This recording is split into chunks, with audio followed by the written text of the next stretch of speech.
Okay, continuing along then, last one on this slide, cluster random sampling. This occurs when the population is organized into groups, similar to strata, and a random sample of groups is chosen. So same example, the 40-unit apartment, 5 floors, 8 apartments on each. I would say that each floor is a group / strata. And what I'm going to do, I would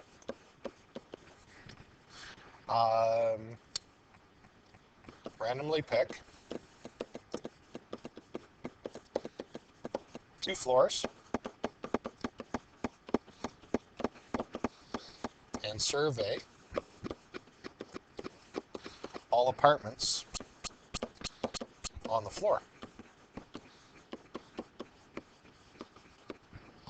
So for example, I would survey, if I drew them out of the hat, survey floors 2 and 4.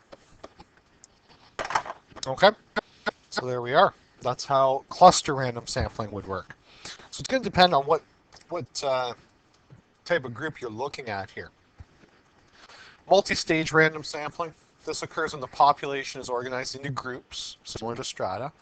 A random sample of groups would then be chosen from the random groups. From the random groups, random members would be within the group are surveyed. So what does that mean, or simplifying that? That basically means each floor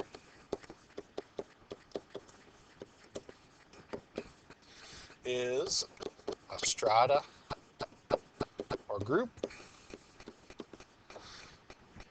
So I would randomly choose, let's go with 2 floors again.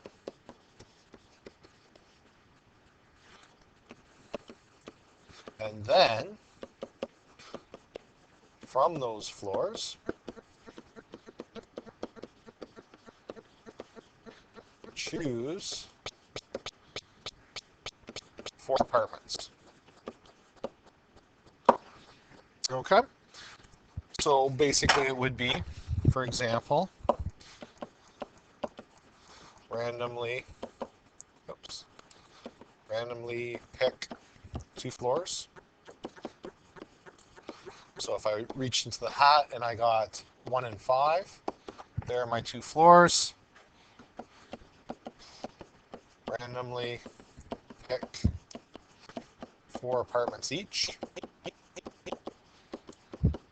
So on the first floor, I might end up with 1, 3, 6, 7. And then on the 5th floor, I draw out 4 random ones and I get 42, 44, 46, and I'm way over because there's no 40, nothing about 40 here. So that's poor picking on my part. Let's try that again. Let's go with 35, 37, 38, and 40. All right, and that would be multi-stage random sampling. Final one I want to talk about is one that you are not going to apply here, but you need to know it's out there. If you're going into engineering, this is what we call quality control engineering. And it occurs when samples that are selected from groups cannot be returned to the population. So basically you test something and it's destroyed. So for example, if you're in a light bulb factory and you take a couple light bulbs out of the line to test how long they last, they can't be returned because you're not going to put a broken light bulb back in. Or if you're testing shocks on a car, how long do the shocks last? You don't test the shocks until they fall apart and then put them back up into the line. Now we can't do it here because destructive sampling means you would survey the student and then destroy them, and I don't really want that. Probably some legal issues with that I don't see, but I'm going to avoid that completely. So anyhow, it does exist, however not applicable to kind of the project that we're looking at. So what's Project 5 look like? All electronic submission. You can put Project 5 as the title, or data collection techniques. This is another component of your project. So when you hand in the final project, this will be a component as well.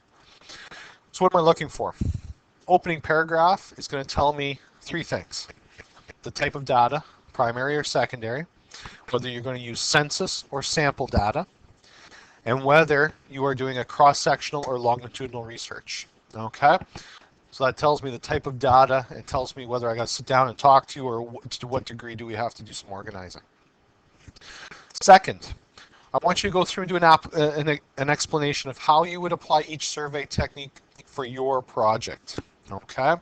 So you don't have to do destructive sampling, but I want you to do exactly what I did right here.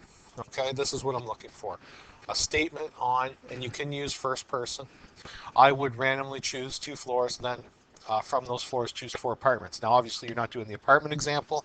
We're looking at who you're surveying. So if you were surveying people within our student body, you're going to use that as your example. If you are collecting secondary data, if you're using something from StatsCan, you are going to tell me, if you were collecting this data, what would you do?